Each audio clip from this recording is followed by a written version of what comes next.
Assalamualaikum warahmatullahi wabarakatuh. Ya, selamat pagi anak-anak.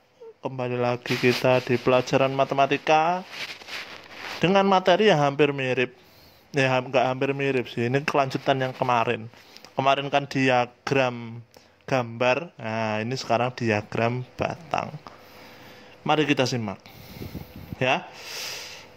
Matematika menyajikan data diagram batang. Nah, ini berbeda ya dengan diagram gambar kemarin. Kan kalau gambar itu gambar mewakili data. Nah, kalau sekarang itu lebih ke data yang digambarkan menjadi batang-batang. Nah, contoh datanya seperti ini. Ini data profesi semua orang tua di kelas 5 SD Nusantara 1. Nah, ini datanya profesi nih. Yang bekerja sebagai PNS sebanyak 8 orang, yang bekerja jadi TNI itu sebanyak 5 orang, yang menjadi petani itu 12 orang, yang menjadi guru 3 orang, lalu wira swasta sebanyak 2 orang.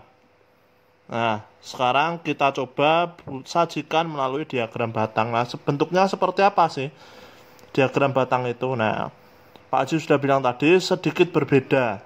Kalau diagram batang ini data yang digambarkan. Nah, awal-awalnya kita buat garis seperti ini, garis sumbu.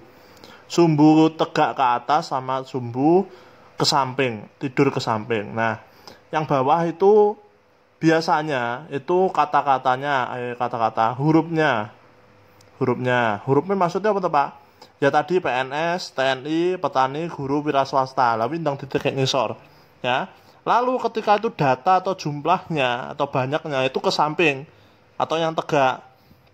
Nah, silakan ditulis di samping-sampingnya seperti itu. Nah, ini dibuatnya dari angka 1 sampai angka 12. Nah, maksudnya gimana?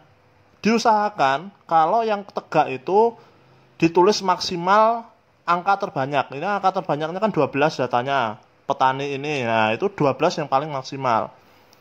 Setelah itu digambarkan datanya. PNS tadi berapa? 8, berarti digaris sampai 8. Jangan lupa dikasih titik-titik seperti ini juga.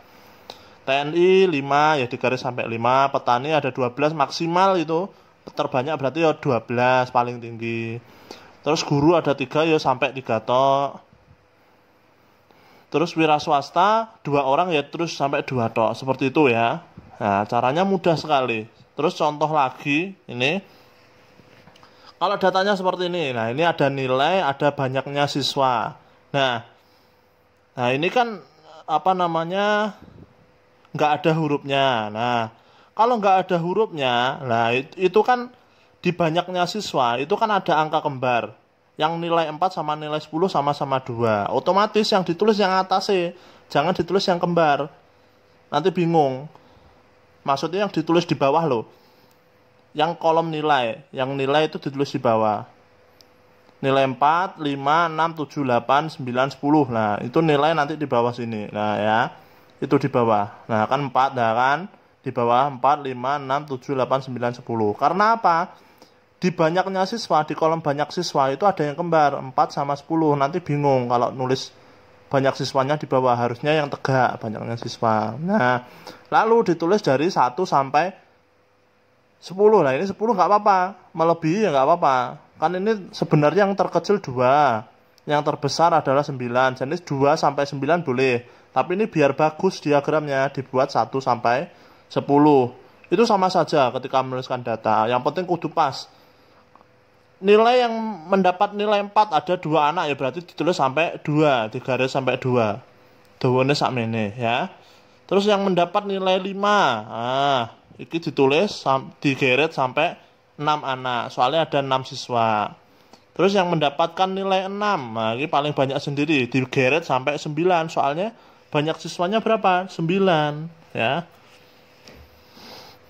Seperti tadi itu atas yang tegak ke atas itu mewakili banyaknya siswa, yang mendatar itu mewakili nilai. Nah itu yang nilainya 7 sebanyak 8 orang. Ya ditulis sampai 8, digaris sampai 8. Ya, usahakan nanti diagramnya berwarna-warni loh ya, biar bagus. Titik-titiknya menggunakan pensil dulu saja supaya bisa dihapus kalau salah ya. Jangan lupa datanya ditulis, jangan cuma gambar itu. Ya, kemarin nenek koncomu Arina ya. Arina ki datanya ra ditulis, gambar itu. Piye carane nyinau ya? Ditulis datanya, habis itu baru diagramnya ya. Itu. Terus dari data tersebut, nah, ini bisa diambil hasilnya. Ya. Siswa mendapat nilai 4 ada 2 anak, siswa yang mendapatkan nilai 5 ada 6 anak, siswa yang mendapatkan nilai 6 ada 9 anak. Nah, itu dari membaca tabel itu, membaca diagram batang itu. Ya, seperti itu. Siswa yang mendapatkan nilai 8 ada 5 anak, siswa yang mendapatkan nilai 9 ada 4 anak. Seperti itu ya. Dan seterusnya ini ya. 10 ada 2 anak. Mudah sekali ya membuat diagram batang ya, kudu bisa. Terus contoh sekali lagi ini. Ini gimana kalau datanya ada 2? Nah, kota A, kota B, C, D, E. Nah, datanya nek loro. Suhu minimum, suhu maksimum. Ya gak apa-apa. Nanti batangnya juga ada 2, tapi harus beda warna ya. Harus dibedakan mana batang minimum, batang maksimum. Kotanya tetap ditulis nang ngisor, kota itu A B C D E, itu nanti di bawah. Sing garis bawah, nah sing garis tegak atau ke atas lah engko angka dari maksimalnya berapa sampai berapa. Nah, seperti itu. Nah, kita coba buat lagi ya. Nah, kita buat kotanya yang di bawah terus suhunya ke atas. Nah, ini maksimalnya ada berapa ini? Nah, ini minimal 10, maksimal 40. Nah, kota A itu suhu minimum 15. Terus maksimumnya 30. Nah, ini 15 itu antara 10 sampai 20 kan 15 tengah-tengahnya seperti itu ya. Yang B juga itu 20 sama 35. Itu. Pokoknya seperti itu ya. Yang kuning itu, yang hijau itu melambangkan maksimum. Yang ungu itu melambangkan minimumnya. Jadi kita balik kudune nganu sik minimum sik lagi maksimum, tapi tidak apa-apa. Gitu ya, sama seperti tadi. Kalau di tengah-tengah berarti ya separone 10 sama 20 ya. Itu, oke. Mudah sekali ini. Nah, terus habis itu bisa diambil datanya berdasarkan diagram batang, diperoleh data-data sebagai berikut. Suhu terendah kota A itu 15 Celcius.